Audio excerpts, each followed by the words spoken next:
नमस्कार, महाराष्ट्र T24 च्या विशेष बातमीपत्रात मी मनीष टेंबरे आपलं स्वागत करतोय। चला बघूया देश विदेशातील ठळक बातम्या। भारतीय राष्ट्रीय काँग्रेस पक्षाने महाराष्ट्र विधानसभा निवडणुकीसाठी आज तिसरी यादी जाहीर केली। काँग्रेसने आज सकाळीच दुसरी उमेदवारी यादी जाहीर केली होती। त्यानंतर आज तिसरी यादी जाहीर करण्यात आली आहे। काँग्रेसच्या तिसऱ्या यादीत 16 जणांना संधी देण्यात आली आहे। विशेष म्हणजे क्रॉस वोटिंग करणाऱ्या मोहन हंबर्डे यांना नांदेड दक्षिण मैदानात उतरवण्यात आले, तर काँग्रेसचे प्रवक्ते सचिन सावंत यांना अंधेरी पश्चिम मधून उमेदवारी जाहीर करण्यात आली आहे। भारतीय जनता पक्षाने आज 22 उमेदवारांची दुसरी उमेदवारी यादी जाहीर केली आहे। पहिल्या यादीतून नाव जाहीर न झाल्याने धाकधूक वाढलेल्या उमेदवारांची आता चिंता मिटली आहे। बऱ्याच विद्यमान आमदारांची उमेदवारी दुसऱ्या यादीत जाहीर झाली आहे। पंढरपूरचे आमदार समाधान आवताडे यांना भाजपने पुन्हा एकदा पंढरपूर मंगळवेढा मतदारसंघातून उमेदवारी जाहीर केली आहे। समाधान आवताडे आणि प्रशांत परिचारिक यांच्यामध्ये दिलजमाई लोकसभेच्या निवडणुकीनंतर पंढरपूर मंगळवेढा मतदारसंघ चर्चेत आला होता। भाजप नेते प्रशांत परिचारिक आणि समाधान आवताडे यांच्या पंढरपूरच्या आमदारकीवरून रस्सीखेच सुरू झाली होती। प्रशांत परिचारिक राष्ट्रवादीचे सर्वेसर्वा शरद पवार यांच्या संपर्कात असल्याचेही बोलले जात होते। शिवाय पंढरपूरमध्ये तिरंगी लढत पाहायला मिळणार अशा चर्चाही रंगू लागल्या होत्या। आता भाजप प्रदेशाध्यक्ष चंद्रशेखर बावनकुळे यांच्या प्रयत्नानंतर समाधान आवताडे आणि प्रशांत परिचारिक यांच्यामध्ये दिलजमाई झाली आहे। भाजप प्रदेशाध्यक्ष चंद्रशेखर बावनकुळे, समाधान आवताडे आणि प्रशांत परिचारिक यांच्या संघर्षातील तोडगा काढण्यासाठी आज पंढरपुरात आले होते। त्यांच्या या प्रयत्नांना आज यश आले, त्यामुळे तिरंगी लढत होऊन भाजपला फटका बसेल या चर्चांना फुल स्टॉप लागलाय। मनसे अध्यक्ष राज ठाकरे यांनी यंदाच्या महाराष्ट्राची विधानसभा निवडणूक स्वतंत्रपणे लढवणार असल्याची घोषणा केली होती। तसेच यंदाच्या निवडणुकीत मनसेकडून जास्तीत जास्त उमेदवार, सर्वाधिक उमेदवार देण्यात येतील असेही त्यांनी म्हटले होते। त्यानुसार राज्यातील सर्वात प्रथम विधानसभा उमेदवाराची घोषणा राज ठाकरेंच्या मनसेकडून करण्यात आली होती। मनसेकडून पहिल्यांदाच 7 उमेदवारांच्या नावाची घोषणा करण्यात आली। त्यानंतर 45 उमेदवारांची नावाची घोषणा करण्यात आली, तर तिसरी यादी 13 उमेदवारांची आणि 5 अशा एकूण 70 उमेदवारांच्या नावाची घोषणा मनसेकडून करण्यात आली होती। त्यामध्ये बीड जिल्ह्यातील धनंजय मुंडेंच्या परडी विधानसभा मतदारसंघातून राज ठाकरेंकडून अभिजित देशमुख यांना उमेदवारी देण्यात आली होती। आता मनसेने 15 उमेदवारांची 5वी यादी जाहीर केली असून मनसेच्या एकूण उमेदवारांची संख्या 85 पर्यंत पोहोचली आहे। मनसेने आज जाहीर केलेल्या 15 उमेदवारांच्या यादीत बीड, सोलापूर, जळगाव, जालना, नवी मुंबई आणि धाराशिव जिल्ह्यातून उमेदवार देण्यात आले आहेत। शिवसेना शिंदे गटाचे उमेदवार असलेल्या तानाजी सावंत यांच्या परंडा मतदारसंघातून मनसेनं राजेंद्र गपाट यांना विधानसभेचं तिकीट जाहीर केलंय, तर कळंब धाराशिव मतदारसंघातून उद्योजक देवदत्त मोरे यांना तिकीट देण्यात आलंय। कळंब धाराशिव मतदारसंघात शिवसेना ठाकरे गटाकडून कैलास पाटील यांना उमेदवारी जाहीर झाली आहे। कैलास पाटील हे बदलानंतर ट्रकमध्ये बसून मुंबईला परत आलेल्या ठाकरेंच्या निष्ठावंत आमदारांपैकी एक आहेत। माहीम विधानसभा मतदारसंघ सध्या चांगलाच चर्चेत आलाय। माहीम विधानसभा मतदारसंघातून मनसे अध्यक्ष राज ठाकरे यांनी त्यांची पुत्र अमित ठाकरे यांना उमेदवारी जाहीर केली आहे, तर दुसरीकडे शिंदेच्या शिवसेनेने विद्यमान सदा सरवणकर यांना पुन्हा एकदा मैदानात उतरवलाय। याशिवाय ठाकरेंच्या शिवसेनेने महेश सावंत यांना संधी दिली आहे।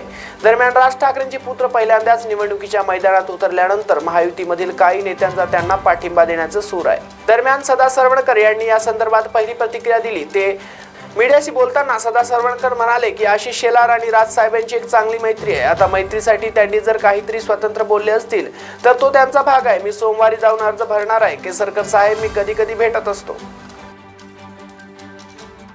राजधानी मुंबईतील मुस्लिम बहु वर्सोवा विधानसभा मतदारसंघात उमेदवारीसाठी अनेक दिग्गजांची नावे चर्चेत होती। महाविकास आघाडीत गेल्या काही दिवसांपासून वर्सोवा विधानसभेची जागा काँग्रेसकडे जाणार असल्याची चर्चा होती। मात्र या सर्व चर्चांना पूर्णविराम देत शिवसेना उद्धव बाळासाहेब ठाकरे पक्षाकडून उपविभागीय प्रमुख हारुण खान यांची उमेदवारी अखेर जाहीर करण्यात आली आहे।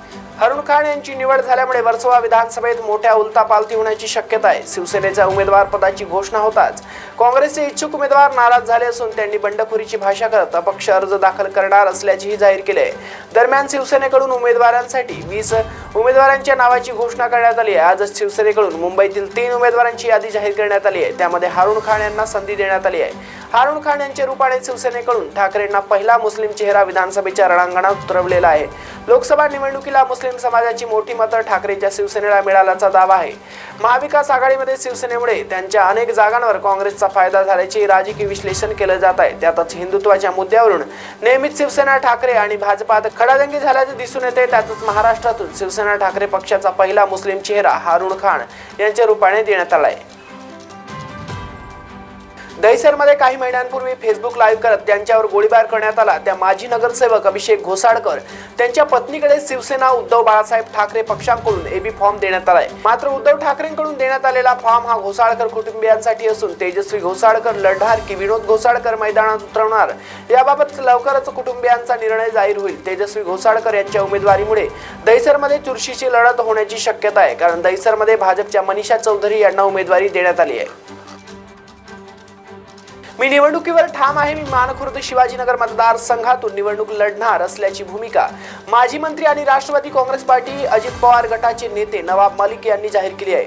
अजित पवार आणि प्रफुल्ल पटेल यांनी नुकतीच नवाब मलिक यांची भेट घेतली होती। पक्षातील वरिष्ठ नेत्याकडे नवाब मलिक यांनी भूमिका स्पष्ट केली आहे। मात्र नवाब मलिक यांच्या उमेदवारीला भाजपमधून विरोध होत असल्याचे स्पष्ट होत आहे। राष्ट्रवादी अजित पवार गटाकडून नवाब मलिक यांनी तिकीट न देता त्यांची मुलगी सना मलिक यांना अणुशक्ती नगरमधून तिकीट देण्यात आले आहे। मात्र नवाब मलिक हे अजूनही निवडणूक लढवणार ठाम आहेत। नवाब मलिक हे शिवाजीनगर मानखुर्द विधानसभेतून अपक्ष किंवा राष्ट्रवादी काँग्रेस पक्षाकडून निवडणूक लढण्यास इच्छुक आहेत। नवाब मलिक यांच्या या निर्णयामुळे राष्ट्रवादी अजित पवार गटाची डोकेदुखी वाढण्याची शक्यता आहे। मनसे अध्यक्ष राज ठाकरे यांनी त्यांचे पुत्र अमित ठाकरे यांना माहीमधून उमेदवारी जाहीर केली आहे। मात्र अमित ठाकरे यांच्या समोर शिंदेचे उमेदवार सदा सरवणकर आणि ठाकरेंचे उमेदवार महेश सावंत यांचं कडवं आव्हान आहे। त्यांनी अमित ठाकरेंना दुहेरी आव्हानाचा सामना करावा लागणार आहे। दरम्यान माहीम विधानसभा मतदारसंघाबाबत ठाकरे गटाचे खासदार संजय राऊत यांनी मोठं वक्तव्य केले आहे। ते मीडियाशी बोलताना त्यांनी म्हटले की अमित ठाकरेंचा माहीममधील उमेदवारीबाबत बोलताना संजय राऊत म्हणाले, माहीममध्ये पाठिंबा हवा असेल तर चर्चेचे दार उघडे आहेत। त्यामुळे ठाकरे गटाचे प्रमुख उद्धव ठाकरे पुतण्या अमित ठाकरे यांना निवडणुकीत पाठिंबा देणार का याची चर्चा सुरू आहे। उद्धव ठाकरे मुख्यमंत्री व्हावे ही लोकभावना संजय राऊत म्हणाले।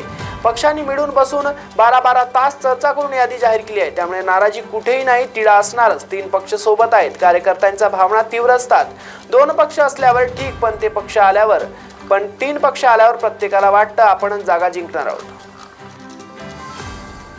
महायुतीकडून भाजपने 22 उमेदवारांची दुसरी यादी जाहीर केल्याने भाजपच्या एकूण उमेदवारांची संख्या 121 झाली आहे। त्यामध्ये मुंबईतील एकही उमेदवार जाहीर करण्यात आला नसून पुण्यातील 3 उमेदवारांची घोषणा करण्यात आली आहे। दुसरीकडे विदर्भातील 9 मतदारसंघातील उमेदवारांची घोषणा करण्यात आली असून काही ठिकाणी विद्यमान आमदारांचे तिकीट कापण्यात आले आहे। दुसरीकडे राष्ट्रवादी काँग्रेस पार्टी शरदचंद्र पवार म्हणजेच राष्ट्रवादी काँग्रेस पार्टीने गुरुवारी सायंकाळी महाराष्ट्र विधानसभा निवडणुकीची पहिली यादी जाहीर केली आहे। त्यात 45 नावे होती। त्यानंतर जयंत पाटलांकडून 22 उमेदवारांची दुसरी यादी जाहीर करण्यात आली, तर काँग्रेसने ही पहिली 45 उमेदवारांची यादी जाहीर केल्यानंतर दुसरी 23 उमेदवारांची यादी जाहीर केली आहे। शिवसेना युबटी पक्षाकडून आज आणखी 3 उमेदवार जाहीर करण्यात आले आहेत, तर शरद पवारांच्या राष्ट्रवादीच्या उर्वरित उमेदवारांची यादी आज जाहीर होण्याची शक्यता आहे। त्यापूर्वी भाजपने 22 उमेदवारांची दुसरी यादी जाहीर केली आहे। भाजपने 22 उमेदवारांची दुसरी यादी जाहीर केल्यामुळे अद्यापही भाजपच्या 25 ते 30 उमेदवारांची घोषणा बाकी आहे, कारण भाजपकडून 150 ते 153 जागांवर उमेदवार देण्यात येत असल्याचे समजते। महाविकास आघाडीतील राष्ट्रवादी काँग्रेसच्या शरदचंद्र पवार पक्षाची पहिली 45 उमेदवारांची अधिकृत यादी जाहीर करण्यात आली आहे। त्यामध्ये शिवसेना ठाकरे गटाप्रमाणे शरद पवारांनीही राष्ट्रवादीच्या अजित पवारांना तगडं आव्हान दिलं आहे। सर्वांचं लक्ष लागलेल्या बारामती विधानसभा मतदारसंघात थेट अजित पवार विरुद्ध युगेंद्र पवार म्हणजेच काका विरुद्ध पुतण्या अशी लढत होणार आहे। तर मंत्री धर्मराव बाबा आत्राम यांच्या विरुद्ध त्यांच्या लेकीला शरद पवार यांनी मैदानात उतरवलं आहे। अहेरी मतदारसंघातून भाग्यश्री आत्राम यांना उमेदवारी जाहीर झाली आहे। त्यामुळे महायुती विरुद्ध महाविकास आघाडीच्या लढाईत घड्याळाला तुतारीचं आव्हान निर्माण झालं आहे। गडचिरोली चिमूर लोकसभा मतदारसंघात 6 विधानसभा क्षेत्र आहेत, त्यापैकीच एक म्हणजे अहेरी विधानसभा मतदारसंघ। या मतदारसंघाचे राजकीय दृष्टिकोनातून वेगळं महत्त्व असल्यामुळे त्यामुळे युती असो की आघाडी या दोघांनीही अहेरी मतदारसंघावर लक्ष केंद्रित केलं आहे।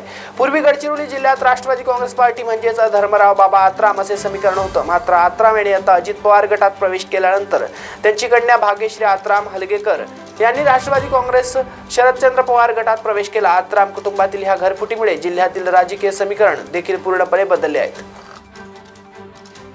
महाराष्ट्र T24च्या विशेष बातमीपत्रात एवढाच। बातम्यांचा प्रवाह असा सुरू राहील। अधिक माहितीकरिता बघत राहा महाराष्ट्र T24।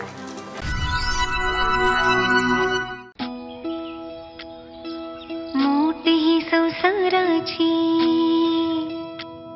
तू अन्नपूर्णेची सावली, संस्कारात तूच खरी, तूच माय माऊली, तूच माय माऊली।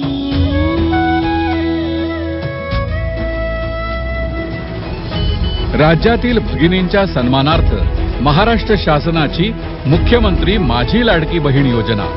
महाराष्ट्रातील प्रत्येक पात्र महिलेच्या बँक खात्यात दर महिना 1500 रुपये जमा होणार. सन्मान बहिणींचा, सन्मान महाराष्ट्राचा.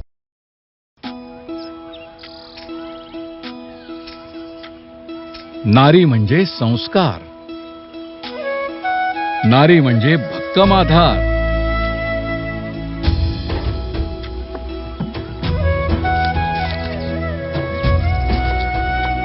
नारी म्हणजे अन्नपूर्णेचा अवतार. नारी म्हणजे शक्ती अपार. आणि या नारी शक्तीच्या सन्मानार्थ महाराष्ट्र शासनाने सुरू केली आहे मुख्यमंत्री माझी लाडकी बहीण योजना. या योजनेअंतर्गत महाराष्ट्रातील प्रत्येक पात्र महिलेच्या बँक खात्यात दर महिना 1500 रुपये जमा होणार. सन्मान बहिणींचा, सन्मान महाराष्ट्राचा.